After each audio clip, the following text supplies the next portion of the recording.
Moncton. Just like money, Moncton. All right.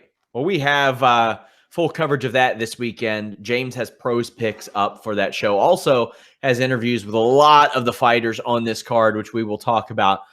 Stevie Ray is on the show kicking things off. Not the one I did making a finisher with recently, although I think he could be a suitable Harlem Heat replacement. You did speak to Ariane Bowler, though, James, who was supposed to be walked to the cage last year by then WWE champion Jinder Mahal. He told you that they don't really keep in touch as much anymore. And actually, he trained with Bobby Lashley recently. Yeah, some obviously some cool wrestling crossover, which is always good here on Fightful to hear stuff like that. But yeah, and we should mention too, Arjun, someone who helped Daniel Cormier for the Stipe Miocic fight. So Arjun looking to bounce back here, facing a really tough guy in Marcelo Golm. I actually, this isn't an easy fight for him to come back, and face because he's coming off his first career loss. But we'll see. Can he make adjustments? People just assume because Bowler is, has a good record and he's just coming in the UFC that he's a young guy. He's not. He's in his 30s. So he's really got the window here is short for him if he wants to make a run. Good fight for him. He's the favorite right now, but I think he's got a tall task coming up here on Saturday against Marcelo Golm. We have Sarah Moras against Talita Bernardo. Any women's fight, you never know what can launch somebody. Joe, how do you think this one goes? Yeah, it is one of those fights where I'm kind of like scratching my head, but Sarah is a minus 200 favorite. I think that's right, or it could have been slightly lower. But Sarah, I think Sarah's just can bring this fight to where she needs it to be. Don't know if she can get a finish. Wouldn't be surprised if she does, but I think she wins this fight. James, what do you think? Yeah, I think so as well. And the one thing we got to talk about, which you'll see in our interview with Sarah up on Fightful, is that she moved. She's no longer training at Toshido. Talked a little bit about why things weren't working out for her there. Now she's in Las Vegas training at Extreme Couture, getting a lot of different looks, a lot of female bodies. I mean, that's one thing she didn't have at Toshido was a lot of other WMMA fighters that were professional, that were at a high level. So she's getting that now, getting to use the PI. She's so much happier just from, you can even just tell in her voice when she's talking about, living in Vegas now. So I think that's going to pay dividends. And, she has the win over Ashley Evans-Smith recently. I know her last fight didn't go her way. I think she's really going to, make a statement in this fight and get a good win here. And an opponent in Tatalita Bernardo that she should beat. Like Joe said, I think the line's right where it needs to be, but I'm picking Sarah Morris in this fight. Under the radar fight, Calvin Kattar, Chris Fishgold. I like this fight. It is very, very under the radar. Calvin Kattar looking to bounce back. You think you can get it done, James? Yeah, I do. Chris Fishgold, in my opinion, I think he's a good prospect. He's a Cage Warriors guy. Long layoff, though. Hasn't fought since October of last year. He's actually going to be moving down to 45 for this fight. Cater's fought there before. Cater's a good fighter, man. He just lost to Moicano. Before that, he finished Shane Burgos. He got that win over Andre Fili in his debut. He's a really solid fighter, and I think he's going to go out there and put on a good performance here in a fight that he really should win. A lot of guys lose to Moicano. I think he, took from that, what he could, made some adjustments, and he's going to come back even better here. And I like him in this fight against Fishgold. The line on this, I feel like it was high, and I remember thinking, I don't know if it should be that good. I'm going to just check it right now. There's two lines that are crazy, James. Yeah. The Harass fight is one of them, and you actually spoke to him recently. No, yes, this Calvin Kattar fight, this catered Kattar fight, one bookie has it at minus 275. Yeah. Another has it at minus 455. Yeah, William Hill does. Yeah, you're right. Yeah, I'm seeing that here. What? Yeah, I wouldn't bet that much money on Cater at all, but minus 275 is probably where it needs to be, even a little high in my opinion. Fishgold, like I said, he's a Cage Warriors champion, but moving down to 45 in your debut, that's a tall task. And Cater's, he's looked really good in the octagon. I have to go with Cater in this one. There are some crazy flyers on this show. Even Artem Lobov, who I think is going to lose, to Patrick Cummins and Serkinov. I mean, good God, Serkinov's a minus 500. And you have Harass, who you had spoke to recently, James. Yeah. He's like a minus 850. Yeah, he was minus 1,000 on Monday when I looked at the line here. So he's obviously some money's come in on he's minus 1,000 at Bet365, James. Yeah, well, it's crazy. Yeah, I'm just looking at 5 times here. It's just there's no way I'd bet that much money. Look, Haqparast looked amazing in his last fight against Diakaze. This was sort of his coming out party. If you remember his UFC debut against Marcin Held was on short notice. He lost that fight. you know what, that was a short notice fight, didn't really get to see his true skill set, and we saw that in his last fight. So I think people are kind of like, this guy's the real deal. And Goody, I mean, he's had an up and down career. He's lost to Laprise and Olivier Aubin Mercier, a lot of tries in the UFC, real rough go in the UFC. I think yeah, so I see what they're doing here, but Haqparast should win this fight, but there's no way I'd bet that much. I mean, he's still relatively young, 23 years old, I think. So, to me, that's too much stock in someone like that. So he should win, but no way I'd bet him at that price.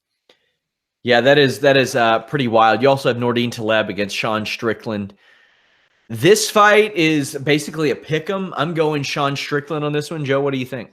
I'm not going against the Canadian. Shit. Nordine Taleb's going to win this fight, but I do want to get your thoughts, Sean. With Serkinov being at minus 500 on one side, there's a plus 375 for Cummins. Got 5 on it. Yeah, for James, sure. I got 5 on that. Like, come on. I got 5 on anybody who's got a line of plus 575 in a UFC fight as well. I don't go against Canadians, Misha, but I mean, you even look at the Edwards and Madge fight, and that's like minus 500 at Bovada, I think. It's insane. Like some of these lines, and they're one of these lines is going to be an upset. One of them is going to be an upset. Especially, I was surprised about the Cummins Serkinov one, which we will talk about in a bit. Vellante versus Ed Herman, James, that is such a UFC Fox Sports 1 fight. Yeah. And could be an upset too. I mean, Herman's been inactive. He hasn't looked great in his last couple of fights, but I mean, Vellante's had fights that it's just been disappointing. I mean, the Shogun fight's a good example where that's a fight he should have won. He didn't win it. I know it's in Brazil. I know it's tough, but that's a fight he should win. Herman's a guy, has been known to surprise. Plus 210. Why not throw a little flyer on that? But you mentioned the Taleb fight. I mean, I'm picking Strickland in this one as well.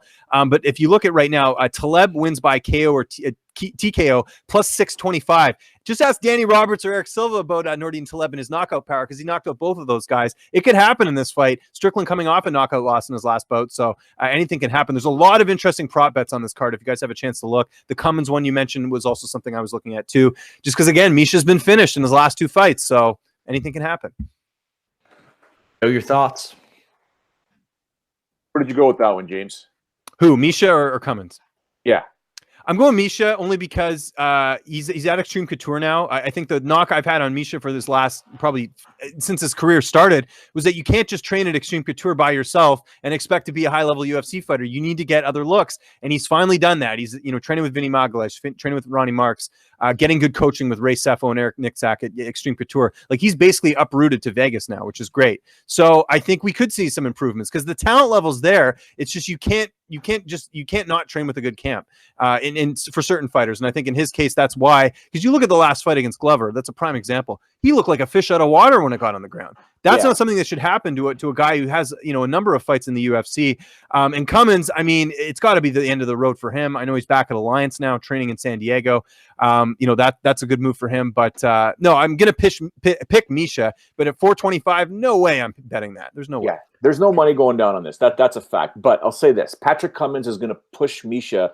And it's the perfect test for at this point in Misha's career. Misha, this goes to a very old saying, Sean, way back when I used to train at a place called Shaw Franco's. It was just housed with killers. Antonio Carvalho was there, Richard Nanku, the crazy little monkey they used to call him, Justin Bruckman. This was a camp that we all and then we started growing, almost merging with other camps in terms of training. Why? Because you can be the best in your gym.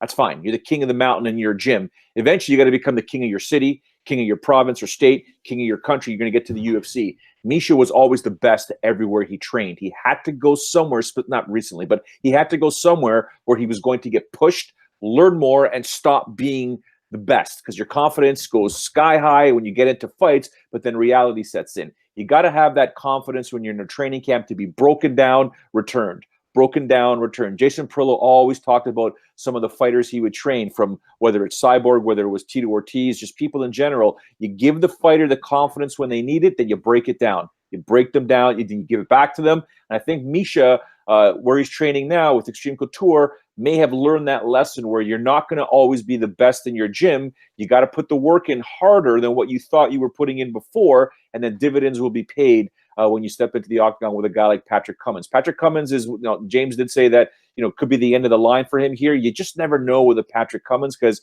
he fools us every time. You also have Artem Lobov against late replacement Michael Johnson. After the fiasco happened at 229, Michael Johnson slid in. On the surface, it's hard to see how Michael Johnson loses, and Artem Lobov will have his third straight loss. He's getting at least two more because he's Conor McGregor's boy. Now, not to take away from his tough run, because his tough 22 run was impressive, even after I think he lost to Baghdad by majority decision, but he won 3 straight fights and finished guys.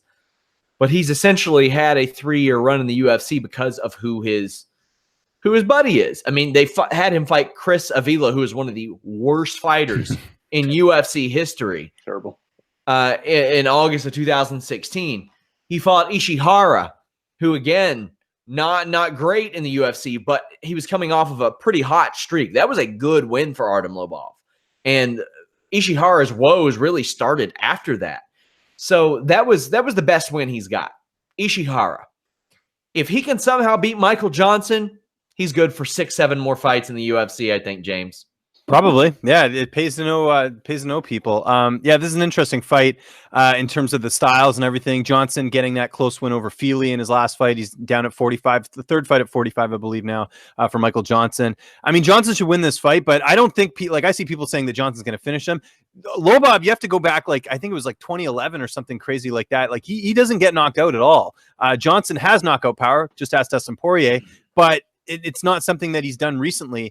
So this is something where I could see Johnson going the distance. So right now, Johnson minus 600. If you take Johnson prop bet wins by decision, it's minus 112. I think that's a good bet right there. I think Johnson probably beats Lobov that decision. Joe? I think Johnson does emerge victorious. I don't think Lobov's just going to sit there and lie down. I think this fight does go the full 15 minutes. Michael Johnson has to simply use speed because you can expose a guy like Lobov who's going to be countering the majority of the fights. If you can use your speed and almost delay your full execution of your combinations, like you throw a 1-2, pause, then throw your hook, something of that nature, Michael Johnson, I think, will have his evening with Artem Lobov. But Lobov can take a beating. He just simply can constantly take a beating, and he can surprise a lot of people. Michael Johnson, if he fades at any one point in this fight, it could be a dangerous scenario against Lobov. So I will pick Johnson to win this fight, but got to be careful, be smart, be cognizant, don't get fatigued, execute your game plan.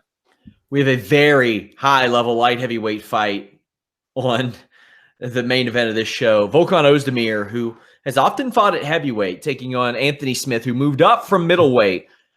And you can draw a lot of parallels to these two guys. Volkan Oezdemir exploded onto the scene in 2017, beat St. Preux, Serkinov, and Manoa on his way to getting a title shot, which he lost I think it was in January. Anthony Smith has been around forever. He was fighting in Strikeforce in 2011. However, he moves up to light heavyweight, all of a sudden beats Rashad Evans and Shogun Rua. That's quite a way to get started at the light heavyweight division. And even at middleweight, he was doing fine until he ran into Santos. And even before then, quite frankly, he was doing fine before that outside of the UFC in Bellator. This was a guy who was 17-11, and he's come off and just had an insane revival of his career. And to some people, it's really the first time they knew who the hell Anthony Smith was, James. His career path is kind of unbelievable. It is, and he's taken advantage of some good things. I think moving up to 205 was great. I mean, Smith used to fight at welterweight. That's, talk about, changing weight classes and things. That's pretty crazy, the fact that he's, now fighting at 205 pounds. But he looks way better. It's tough to really take a sample size, though, from what he's been able to accomplish. I know the wins were impressive, but, Rashad's retired. Shogun's probably retiring soon. It's a tough sample size to say, is he really a legitimate threat at 205 pounds? Well, we're going to find out on Saturday, taking on a guy in Volkan Oezdemir who, the win over OSP, I still think could have gone either way, but, I'll give him the win over Manoa. I'll give him the win over Serkinov. Those are good wins. Lost to Cormier. So he's looked great. Trains at a good camp at Hard Knocks. Actually been training a bit up at TriStar. I don't know if you guys have been following him on social media. He's getting some different looks there ahead of this matchup, so that's good too.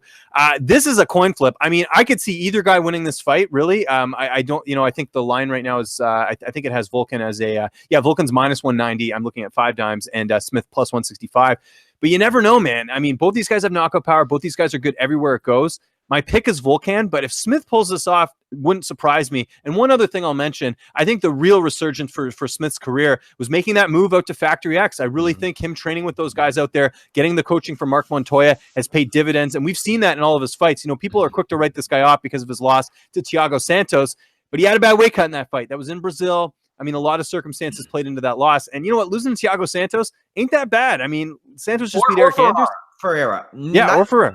Bad losses. Yeah, and outside of that, I mean, he's won all his fights. I mean, the fights where he had that losing streak, back when he was fighting in Strikeforce, I mean, that was at welterweight. So, you know, he's really gone on quite the run. Sanchez was a good win. I mean, I'm really curious to see how this plays out because it'll tell us where both guys fit. And here's the crazy thing, guys: the winner of this fight probably could fight for the title next. That's how thin this division is right now.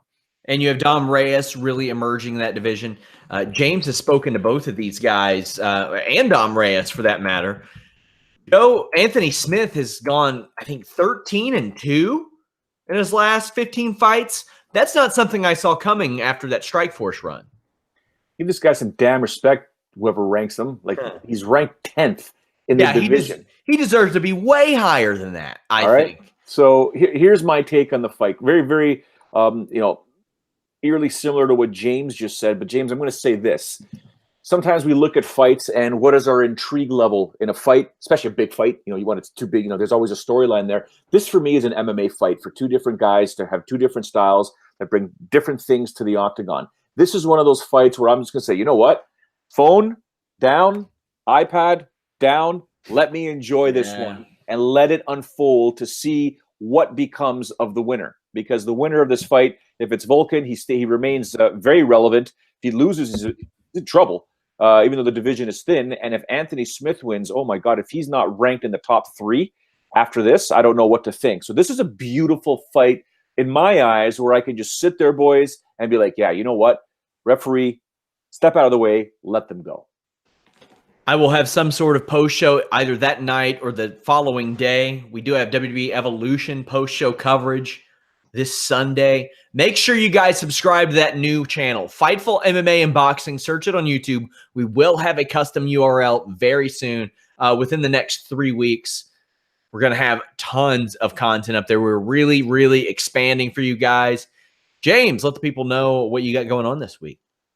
I got a lot of stuff going on Fightful. We just interviewed Cynthia Calvillo last weekend. We also interviewed Macy Barber, broke a little news there. Macy Barber not fighting Maya Stevenson anymore. She's fighting Hannah Cyphers. I might be interviewing Hannah tomorrow, so stay tuned for that on Fightful. But yeah, like I said, the Moncton card, Arjun Bowler, Andre Sukumta, Sarah Morris, Misha Serkinov, Nasrat Hakparat, Volkan Oezdemir, Anthony Smith, and a Pros Picks video. So like I said, we got you covered. You don't have to go to any other sites. If you guys are watching right now, don't even bother. We got you covered here at Fightful.